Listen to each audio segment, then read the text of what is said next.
Hey everybody, Andrew Ainsworth of the Golf Academy. As always, thanks for watching, thanks for tuning in today.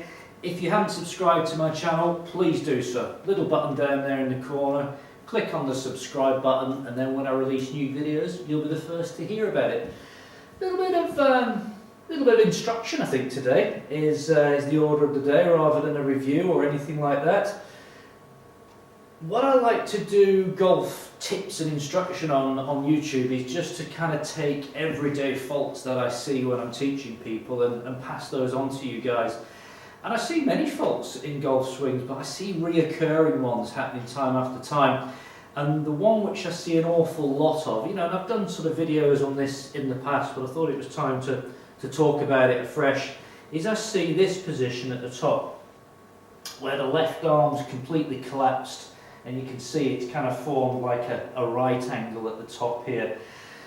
The problem when we collapse the left arm at the top is that the golf swing's really got no power in it. There's really nowhere to go good from here. And what tends to happen when we get into this position where the left arm's very, very bent is that the left arm wants to re-straighten itself on the downswing, casting the club away, so we get this out to in swing path.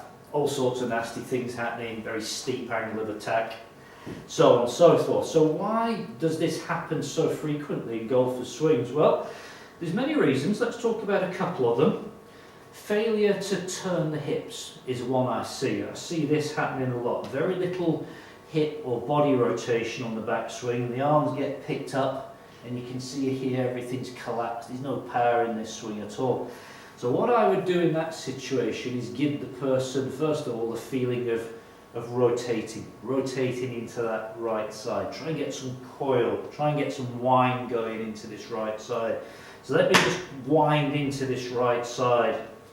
So there's me really coiling and stretching into that right side, pushing some weight down into my right foot. Now I can start to get that left arm a little bit more extended away from me. Take away that rotation and I kind of lose that ability to put the club in that position. Another one I see a lot of, failure to set wrist hinge on the backswing. So I'll see this a lot where the club gets back to waist height, no wrist hinge starting to happen here, and we reach a point here where the club just collapses. There's nowhere for this to go. So if that's what you're doing, what you need to try and do is set the club a little bit earlier, set the L shape as we like to call it here, and then once you've set L shape, rotate back to target, and that's going to put you in a very, very strong position at the top to unwind on the way through. So left arm bending, left arm collapsing, this is obviously for right-handed golfers, opposite if you're a lefty watching this. Mega important, it will transform your game.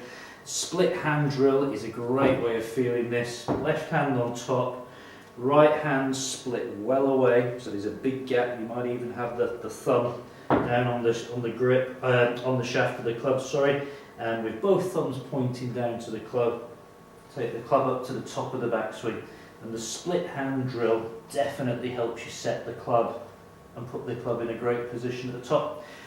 Have a little go on that. If that's you, where you're collapsing a bit at the top, you feel you've no power, have a little go at those drills. It'll definitely help you play some better golf, make you more consistent, make you more powerful.